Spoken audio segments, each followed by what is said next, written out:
تا حالا به این فکر کردی که چطور میشه بدون حتی $1 برای تبلیغات تلویزیونی، بیلبوردهای خیابونی یا بنرهای اینترنتی تبدیل به بزرگترین خرده فروشی پوشاک در سراسر کره زمین بشی؟ اونم توی بازاری که غول‌هایی مثل گوچی، لویی ویتون با تبلیغات $1,000,000,000 دارن تو بازار حکم فرمایی میکنن. امروز میخوام داستان مردی رو برات بگم که صندلی دانشگاه رو از نزدیک ندید. کارش رو از پادویی و شاگردی توی یه مغازه کوچیک شروع کرد، اما فرمولی رو توی دنیای تجارت اختراع کرد که ثروتش از آقای بیل گیتس هم فراتر بره و مدل خرید کردن همه ما رو برای همیشه تغییر داد.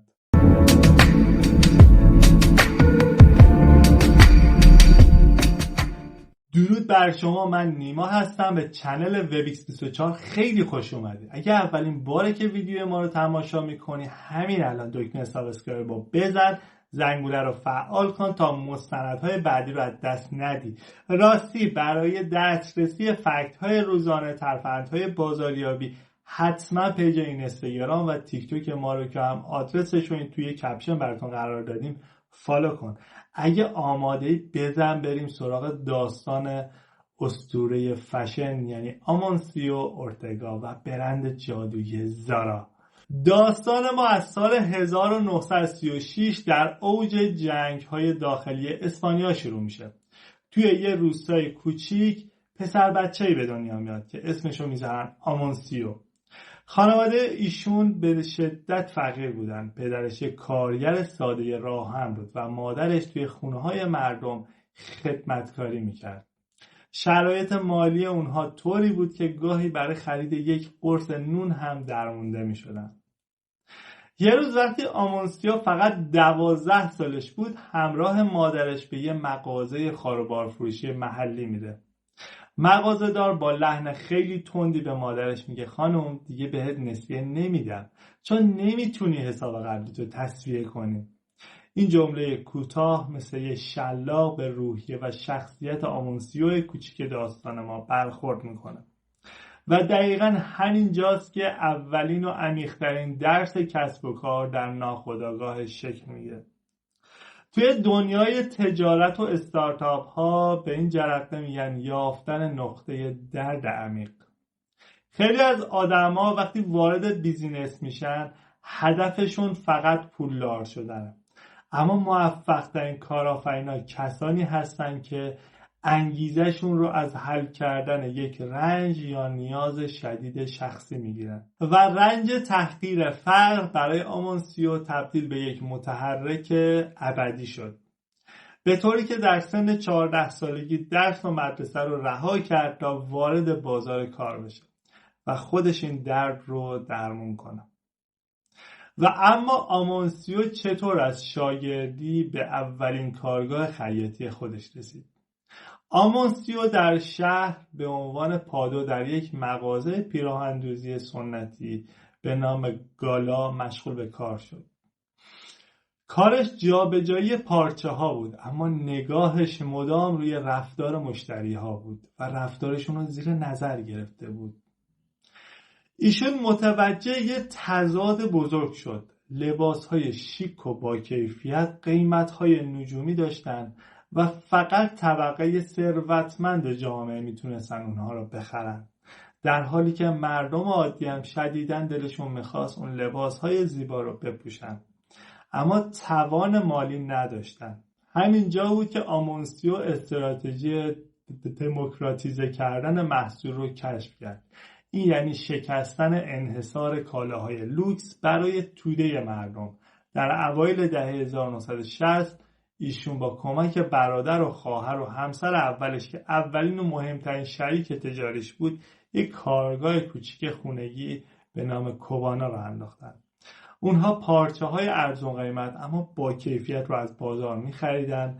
مدل لباس های گران قیمت پاریسی رو هم دقیقاً کپی می کردن و با 1/3 قیمت بازار به مغازه‌دارا می فروختن. اگه بخوام یه مثال واضح امروزی برات بزنم، این دقیقا مثل کاریه که برندهای چینی موبایل انجام میدن.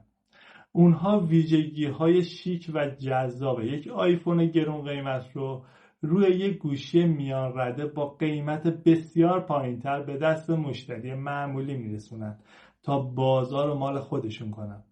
آمانسیو هم با همین فرمول تونست سرمایه اولیه برای کار بزرگش رو جمع کنه.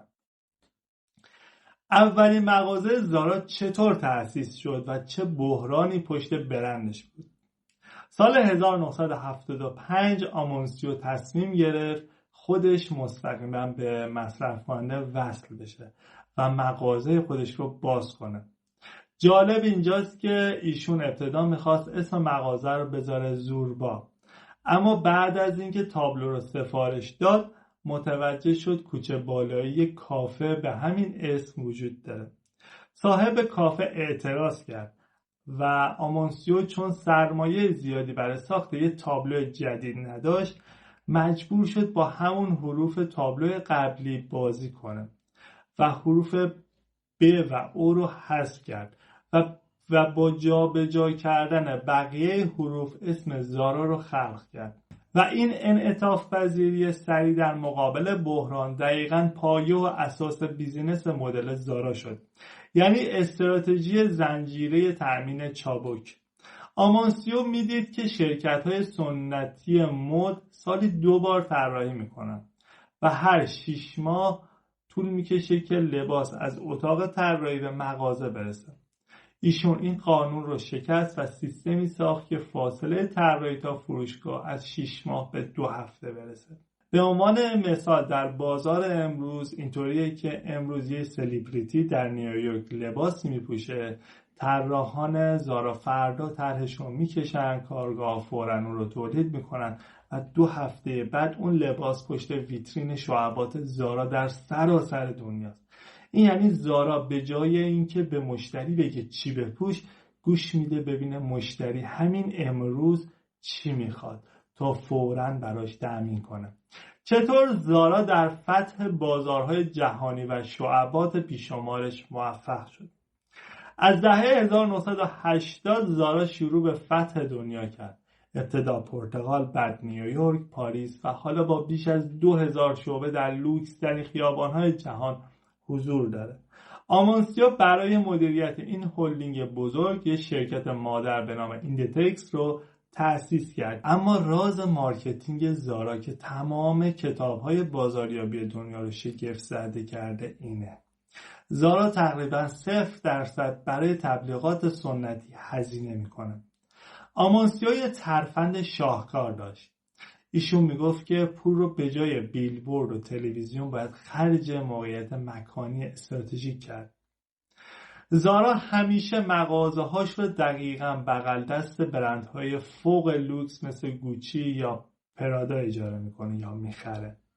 مثال ملموسش برای کسب و کارهای کوچیک اینطوریه: فرض کن شما یه آنلاین شاپ یا مغازه داری و به جای اینکه هزینه‌های سنگین و ریسکی تبلیغات اینستاگرامی رو بدی، مغازت رو در پر رفت آمدترین و شیکترین پاساژ شهر دقیقاً کنار شلوغ‌ترین مغازه اون پاساژ باز می‌کنی. اینطوری مشتری وقتی از جلوی رقیب گرون قیمت شما رد میشه، ناخودآگاه وارد مغازه شما میشه و زیبایی رو با قیمت کمتر میخره. در واقع ویترین زارا بیلبورد تبلیغاتی اونه. و شاید بپرسید آیا آمانسیو مدرک تحصیلی داشت یا چطور با کارهای خیریه نامش رو ابدی کرد؟ شاید برات جالب باشه که بدونی آمانسیو اورتگا هیچ مدرک تحصیلی دانشگاهی یا مدیریتی نداره. ایشون تمام این امپراتوری رو بر اساس تجربه، مشاهده و درک رفتار کف بازار ساخت. ایشون آدم به شدت متواضعی بود. تا سالها هیچ رسانه‌ای عکسی از ایشون نداشت. با کارمندهاش توی سلف سرویس عمومی غذا می‌خورد و لباس‌های بسیار ساده می‌پوشید. در تجارت به این سبک رفتاری میگن رهبری خدمتگزار. یعنی مدیر خودش رو تافته جدا بافته نمیدونه و کاملا در کنار تیمش کار میکنه تا نبض بازار رو از دست نده. اما وقتی به ثروت افسانه‌ای رسید اصالتش رو فراموش نکرد. ایشون بنیاد آمونسیو اورتگا رو تأسیس کرد، یک خیریه بزرگ که تمرکزش روی سیستم‌های آموزشی و البته بهداشت و درمانه. برای مثال ایشون صدها میلیون یورو به بیمارستان‌های عمومی اسپانیا کمک کرد تا پیشرفته ترین دستگاه‌های درمان سرطان رو بخرند، کاری که باعث شد مردم کشورش ایشون رو به عنوان یک سرمایه‌گذار مغرور یاد نکنن، بلکه به عنوان یک قهرمان ملی بهش نگاه کنن و این یعنی ساختن بالاترین سطح اعتبار برند زارا که با هیچ پولی خریدنی نیست. حالا چطور میتونیم از فرمول کمپانی زارا در کسب و کار خودمون استفاده کنیم؟ حالا که به اینجای مستند رسیدیم بیا ببینیم چطور خودتو که داری این ویدیو رو میبینی میتونی از درس زارا توی کار خودت استفاده کنی. زارا یه ترفند روانی فوق‌العاده در فروش داره به اسم تولید در حجم کم و ایجاد حس کمیابی. شرکت زارا هیچ لباسی رو به تعداد زیاد تولید نمیکنه.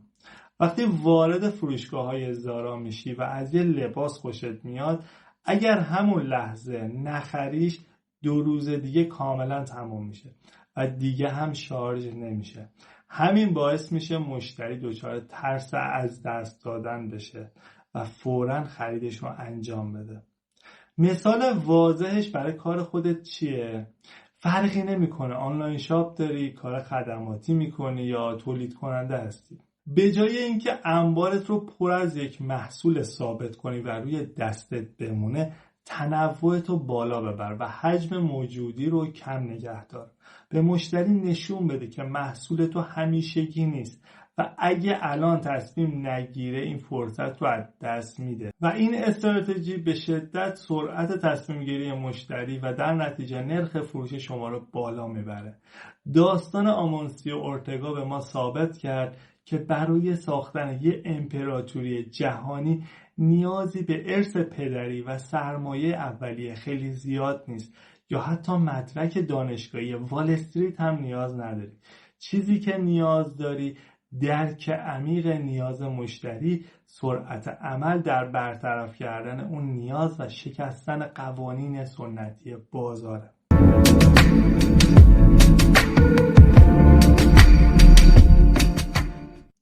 از شما خیلی ممنونم که تا آخر این مستند همراه وبیکس24 بودید. اگه این سبک تحلیل‌های بازار برات مفید بود حتما ویدیو رو لایک کن و برام توی کامنت ها بنویس به نظرت دلیل اصلی موفقیت کمپانی زارا چی بود؟ حذف کامل هزینه‌های تبلیغات یا سرعت فوق‌العاده در کپی کردن طرح‌های لوکس؟ نظرتون رو حتما برام بنویسید. یادت نره چنل رو سابسکرایب کنی و به دوستای علاقه‌مندت معرفی کنی تا ویدیو بعدی و یه مستند استراتژیک دیگه جیبتون پر از پول، ذهنتون پر از آرامش و تنتون سلامت. موفق باشید.